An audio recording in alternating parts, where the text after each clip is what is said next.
ಒಳ್ಳೆ ಕೆಲಸ ಮಾಡ್ತಾ ಇರ್ತಕ್ಕಂಥದ್ದನ್ನು ನೋಡಿ ನಾವು ಪ್ರೋತ್ಸಾಹ ನೀಡ್ತೇವೆ. ಹೀಗೆ ಒಂದಾಗಿ ನೀವು ಹೋಗಿ ರಾಜ್ಯದ ಅಭಿವೃದ್ಧಿ ಕಡೆ ಹೆಚ್ಚಿನ ಗಮನವನ್ನು ಕೊಡ್ರಿ ಹೊರತಾಗಿ ನಾವು ಅಭಿವೃದ್ಧಿ ಬಿಟ್ಟು ಮಾತನಾಡಿದರೆ ಖಂಡಿತವಾಗಿ ಜನ ಎಂದು ನಮಗೆ ಮೆಚ್ಚೋದಿಲ್ಲ. ಕರ್ನಾಟಕ ಕಾಂಗ್ರೆಸ್ನಲ್ಲಿ ಅಧಿಕಾರ ಹಂಚಿಕೆ ಬಗ್ಗೆ ಡಿಕೆ ಶಿವಕುಮಾರ್ ಹಾಗೆ ಸಿದ್ದರಾಮಯ್ಯ ಬೆಂಬಲಿಗರು ದಿನೇ ದಿನೇ ಪರ ವಿರೋಧದ ಹೇಳಿಕೆಗಳನ್ನು ಕೊಡ್ತಾ ಬಂದಿರೋದು ಮಾಮೂಲಾಗ್ಬಿಟ್ಟಿದೆ. ಹೀಗಿರುವಾಗ ಕಲಬುರಗಿಯಲ್ಲಿ ಆಯೋಜಿಸಿದ್ದ ಸಮಾವೇಶದಲ್ಲಿ ಎಐಸಿಸಿ ಅಧ್ಯಕ್ಷ ಮಲ್ಲಿಕಾರ್ಜುನ ಖರ್ಗೆ ಅವರು ಒಗ್ಗಟ್ಟಿನ ಮಂತ್ರದ ಬಗ್ಗೆ ಪಾಠ ಮಾಡಿದ್ದಾರೆ. ಕಲಬುರಗಿ ಪಥ ಕಾರ್ಯಕ್ರಮದಲ್ಲಿ ಮಾತನಾಡಿರೋ ಎಐಸಿಸಿ ಅಧ್ಯಕ್ಷ ಮಲ್ಲಿಕಾರ್ಜುನ ಖರ್ಗೆ ಅವರು ಡಿಕೆ ಶಿವಕುಮಾರ್, ಸಿಎಂ ಸಿದ್ದರಾಮಯ್ಯ ಇಬ್ಬರೂ ಸೇರಿದ್ರೆ ನಮ್ಮ ಭಾಗದಲ್ಲಿ ಕೆಲಸ ಆಗತ್ತೆ. ಹೀಗಾಗಿ ಡಿಕೆ ಶಿವಕುಮಾರ್, ಸಿದ್ದರಾಮಯ್ಯ ಜೊತೆಗೆ ಹೋಗಬೇಕು, ಬೇರೆ ಬೇರೆ ದಿಕ್ಕಿನಲ್ಲಿ ಹೋಗಬಾರದು ಅಂತ ಕೈ ಸನ್ನೆ ಮಾಡಿ ಖರ್ಗೆ ಹೇಳಿದ್ದಾರೆ. ನಿಮಗೆ ಶಕ್ತಿ ಕೊಡೋರು ನಾವು.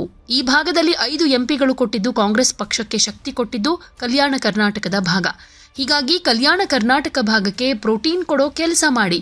ಯಾವುದೇ ಕೆಲಸಗಳು ಕಲ್ಯಾಣ ಕರ್ನಾಟಕದಿಂದ ಕೆಲಸ ಶುರುವಾದ್ರೆ ನಿಮಗೆ ಕಲ್ಯಾಣ ಆಗುತ್ತೆ ಅಂತ ಹೇಳಿದ್ದಾರೆ. ಇನ್ನು ಕೇಂದ್ರದಿಂದ ನಮಗೆ ಅನ್ಯಾಯವಾಗ್ತಾ ಇದೆ, ಕೇಂದ್ರದಿಂದ ಬರಬೇಕಾದ ಅನುದಾನ ಕೂಡ ಬರ್ತಾ ಇಲ್ಲ, ನರೇಗಾ ಯೋಜನೆಯಲ್ಲಿ ನಮಗೆ ದುಡ್ಡು ಸಿಗ್ತಾ ಇಲ್ಲ ಅಂತ ಈ ಸಂದರ್ಭದಲ್ಲಿ ಮಲ್ಲಿಕಾರ್ಜುನ ಖರ್ಗೆ ಅವರು ಹೇಳಿದ್ದಾರೆ. ಇನ್ನು ಮೋದಿ ವಿರುದ್ಧ ಕೂಡ ಗಂಭೀರ ಆರೋಪಗಳನ್ನ ಮಾಡಿದ್ರು. 2026ರಲ್ಲಿ ಎಲ್ರಿಗೂ ಮನೆ ಮಾಡ್ಕೊಡ್ತೀವಿ ಅಂದ್ರು, ಅದೇನೂ ಆಗ್ಲಿಲ್ಲ. ರೈತರ ಆದಾಯ ದುಪ್ಪಟ್ಟು ಮಾಡ್ತೀವಿ ಅಂದ್ರು, ಅದಾಗ್ಲಿಲ್ಲ. ನೋಟ್ ಬಂದ್ ಮಾಡಿದ್ರು, ಆರ್ಥಿಕತೆ ಸುಧಾರಿಸ್ತೀನಿ ಅಂದ್ರು, ಅದೂ ಆಗ್ಲಿಲ್ಲ. ಅಹಮದಾಬಾದ್ನಿಂದ ಬುಲೆಟ್ ಟ್ರೈನ್ ಮಾಡ್ತೀನಿ ಅಂದ್ರು, ಇನ್ನೂ ಅರ್ಧದಷ್ಟು ಕೆಲಸ ಆಗಿಲ್ಲ. PM ಕಿಸಾನ್ ಯೋಜನೆ ಮಾಡಿದ್ರು, ಇದರಿಂದಾನೂ ರೈತರಿಗೆ ಲಾಭ ಆಗಲಿಲ್ಲ.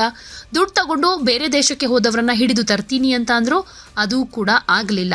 ಹೀಗೆ ಮೋದಿಯವರು 11 ವರ್ಷದಲ್ಲಿ ಅನೇಕ ಸುಳ್ಳುಗಳನ್ನು ಹೇಳಿದ್ದಾರೆ. 11 ಸುಳ್ಳುಗಳು ಇವು ಸದ್ಯಕ್ಕೆ. ಇಷ್ಟು ವರ್ಷ ಅಧಿಕಾರ ಮಾಡಿದ್ದೀನಿ, ಆದರೆ ಈ ಕೆಲಸ ಮಾಡ್ತೀನಿ ಅಂತ ಸುಳ್ಳು ಹೇಳಿಲ್ಲ ನಾನು.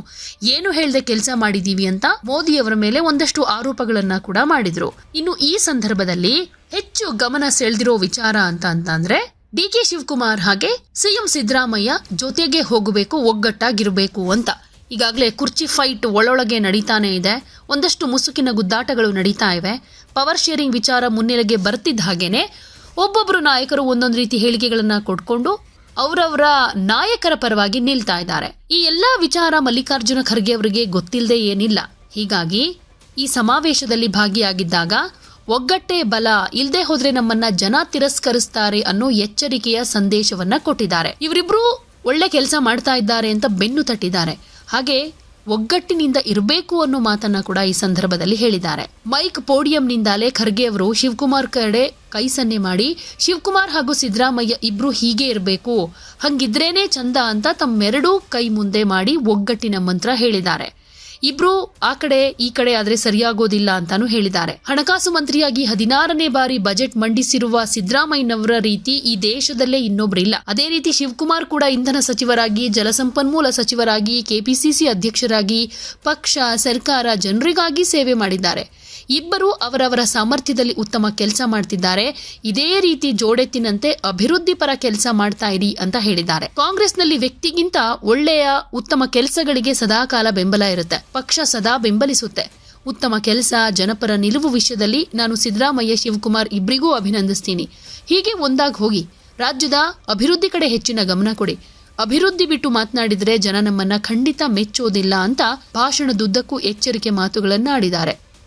ನಿಮ್ಮ ಕಣ್ಣು ಮುಂದನೆ ಇವತ್ತು ಪ್ರಗತಿ ಆಗ್ತಾ ಇದೆ ಮತ್ತು ಅದರ ಲಾಭವನ್ನು ನಾವು ಪಡ್ಕೊಳ್ಬೇಕು. ಈ ವಿಚಾರವನ್ನು ನಿಮ್ಮ ಮುಂದೆ ನಾನು ಇಡ್ತೇನೆ. ಮೊನ್ನೆ ಬಜೆಟ್ ಮಂಡನೆ ಮಾಡಿದ್ದಾರೆ. ಭಾಳ ಒಳ್ಳೆ ಬಜೆಟನ್ನು ಬಂದಿದೆ. 16ನೇ ಬಜೆಟು ಸಿದ್ದರಾಮಯ್ಯನವರು ಮಂಡಿಸಿ ಒಂದು ದೊಡ್ಡ, ಅಂದರೆ ಬಹುಶಃ ದೇಶದಲ್ಲೇ 16 ಬಜೆಟ್ ಮಂಡಿಸಿದಂಥ ಯಾರಾದರೂ ಫೈನಾನ್ಸ್ ಮಿನಿಸ್ಟರ್ ಇದ್ದರೆ ಅದು ಸಿದ್ದರಾಮಯ್ಯನವರಿದ್ದಾರೆ. ಮತ್ತು ಇದು ಯಾವಾಗ ಸಾಧ್ಯ? ಕಾಂಗ್ರೆಸ್ ಪಾರ್ಟಿದಾಗೆ ಯಾವಾಗಲೂ ಕೂಡ ಸತತವಾಗಿ ವ್ಯಕ್ತಿಗೆ ಬೆಂಬಲ ನೀಡಿ ಒಳ್ಳೆ ಕೆಲಸ ಮಾಡ್ತಾ ಇರ್ತಕ್ಕಂಥದ್ದನ್ನು ನೋಡಿ ನಾವು ಪ್ರೋತ್ಸಾಹ ನೀಡ್ತೇವೆ. ಅದಕ್ಕೆ ಅದರ ಲಾಭವನ್ನು ಇವತ್ತು ನಿಮಗೆ ಸಿಕ್ಕಿದೆ. ಅದಕ್ಕಾಗಿ ಇವತ್ತು ನಮ್ಮ ಡೆಪ್ಟಿ ಚೀಫ್ ಮಿನಿಸ್ಟರ್ನು ಕೂಡ ಅನೇಕ ಅವರ ಕಾರ್ಯಕ್ರಮಗಳು ಈ ಭಾಗದಲ್ಲೂ ಮಾಡಿದ್ದಾರೆ, ಎಲ್ಲ ಕಡೆ ಮಾಡಿದ್ದಾರೆ. ವಿಶೇಷವಾಗಿ ಪವರ್ ಮಿನಿಸ್ಟರ್ ಆಗಿ, ಇರಿಗೇಷನ್ ಮಿನಿಸ್ಟರ್ ಆಗಿ ಮತ್ತು ನಮ್ಮ ಕಾಂಗ್ರೆಸ್ ಪಕ್ಷದ ಅಧ್ಯಕ್ಷರಾಗಿ ಅನೇಕ ರೀತಿಯಿಂದ ಅವರು ಪಕ್ಷಕ್ಕೆ, ಸರ್ಕಾರಕ್ಕೆ, ಜನರಿಗೆ ಸೇವೆ ಮಾಡಿಕೊಂಡು ದುಡ್ಕೊಂಡು ಬಂದಿದ್ದಾರೆ. ನಾನು ಅವರಿಗೂ ಹಾಗೂ ಸಿದ್ದರಾಮಯ್ಯನವರಿಗೂ ನನ್ನ ವತಿಯಿಂದ, ನಿಮ್ಮ ವತಿಯಿಂದ ಅಭಿನಂದಿಸ್ತೇನೆ. ಹೀಗೆ ಒಂದಾಗಿ ನೀವು ಹೋಗಿ ರಾಜ್ಯದ ಅಭಿವೃದ್ಧಿ ಕಡೆ ಹೆಚ್ಚಿನ ಗಮನವನ್ನು ಕೊಡ್ರಿ ಹೊರತಾಗಿ ನಾವು ಅಭಿವೃದ್ಧಿ ಬಿಟ್ಟು ಮಾತನಾಡಿದರೆ ಖಂಡಿತವಾಗಿ ಜನ ಎಂದು ನಮಗೆ ಮೆಚ್ಚೋದಿಲ್ಲ. ಈಗ ನಾನು ಇವತ್ತು AICC ಅಧ್ಯಕ್ಷನಾಗಿದ್ದೇನೆ. ಅದು ನಿಮ್ಮೆಲ್ಲರ ಗುಲ್ಬರ್ಗ ಜನತೆ ನನಗೆ ಕೊಟ್ಟಂಥ ಒಂದು ಕೊಡುಗೆ ಅಂದರೆ ತಪ್ಪಾಗ್ಲಿಕ್ಕಿಲ್ಲ. ಯಾಕಂದ್ರೆ ನೀವು ನನಗೆ ಮುಂದೆ ತರದೇ ಹೋಗಿದ್ರೆ, ಓಟ್ ಕಟ್ಟು ಆರಿಸಿ ಬರದೇ ಹೋಗಿದ್ರೆ ಬಹುಶಃ ನಾ MLA ಆಗ್ತಿರ್ಲಿಲ್ಲ, MP ಆಗ್ತಿರ್ಲಿಲ್ಲ, ರಾಜ್ಯಸಭಾ ಮೆಂಬರ್ ಆಗ್ತಿರ್ಲಿಲ್ಲ, ಇವತ್ತು ಕಾಂಗ್ರೆಸ್ ಅಧ್ಯಕ್ಷನಾಗಿ ಇರ್ತಿರ್ಲಿಲ್ಲ. ಇದು ಎಲ್ಲನೂ ಕೂಡ ನಿಮ್ಮ ಪುಣ್ಯ. ಆದರೆ ಒಂದೊಂದು ಸಾರಿ ಹೆಜ್ಜೆ ತಪ್ತೀರಿ ನೀವು ಕೂಡ. ಸುಮ್ಮನೆ ಅದರಿಂದ ಏನಾಗ್ತದೆ, ಓಡೋರಿಗೆ ಕಾಲು ಹೊಡೆದಂಗೆ ಆಗ್ತದೆ. ನೀವಂತೂ ಓಡಲ್ಲ, ಆದ್ರೆ ಯಾರು ಓಡ್ತಾರೋ ನಮ್ಮಂಥವ್ರಿಗೆ ಕಾಲು ಹೊಡೆದ್ರೆ ನಾನು ಅಲ್ಲೇ ಬೀಳ್ತೀನಿ, ನೀವು ಅಲ್ಲೇ ನಿಂದಿರ್ತೀರಿ. ಇಬ್ರು ಹೋಗ್ಬೇಕಲ್ಲ. ಒಂದು ಕಡೆ ಅಭಿವೃದ್ಧಿ ಆಗಬೇಕು, ಇನ್ನೊಂದು ಕಡೆ ಪ್ರಯತ್ನ ಮಾಡ್ತಕ್ಕಂಥ ವ್ಯಕ್ತಿಗಳನ್ನು ಕೂಡ ನಿಮ್ಮಲ್ಲಿ ಇರಬೇಕು. ಇದನ್ನ ನಾವು ಅರ್ಥ ಮಾಡ್ಕೊಳ್ಬೇಕು.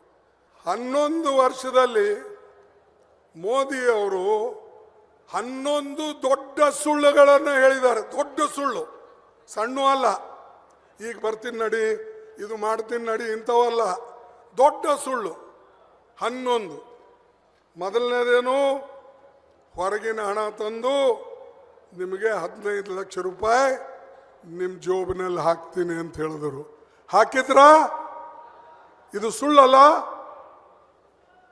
ಎರಡನೇ ಸುಳ್ಳು, ಪ್ರತಿ ವರ್ಷ 2 ಕೋಟಿ ನಿಮಗೆ ನೌಕರಿಗಳನ್ನು ಕೊಡ್ತೀನಿ ಅಂತ ಹೇಳಿದ್ರು.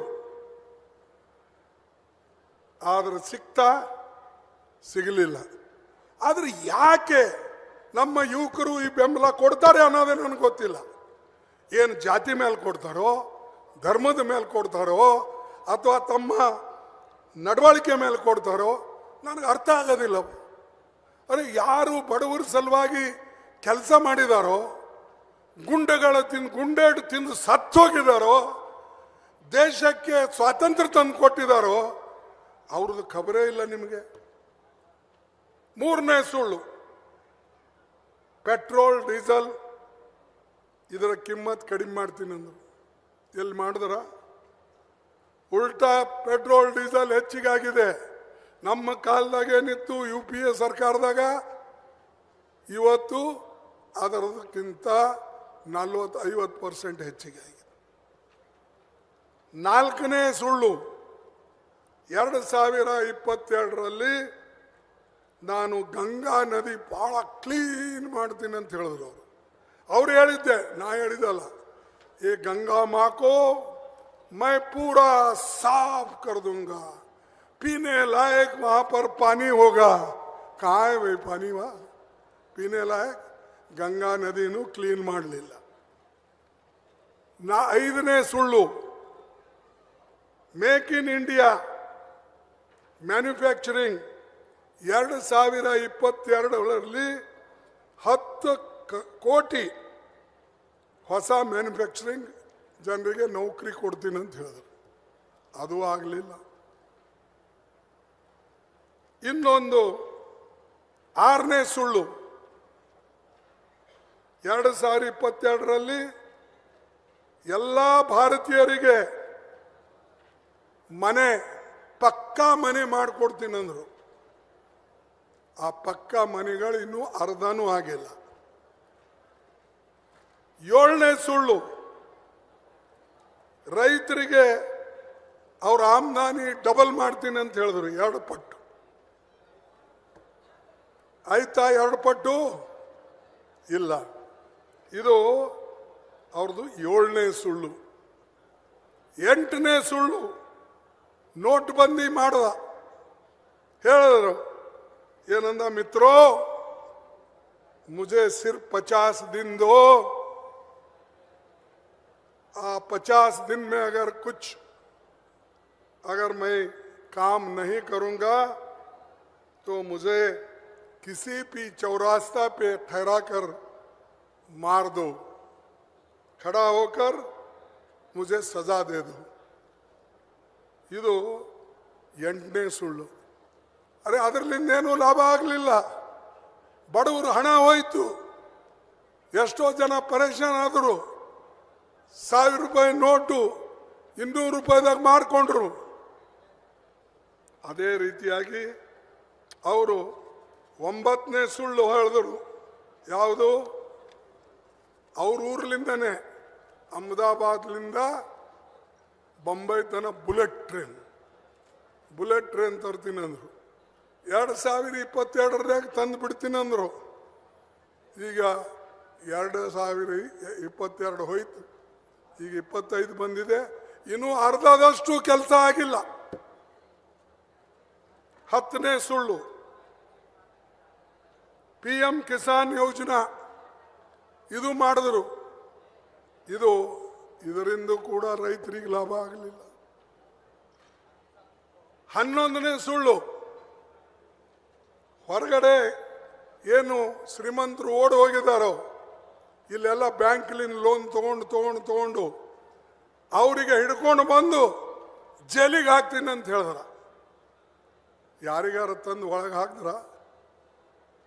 ಹಿಂಗೆ ಇವು 11 ವರ್ಷದಲ್ಲಿ ಮೋದಿ ಅವ್ರದ 11 ದೊಡ್ಡ ಸುಳ್ಳುಗಳು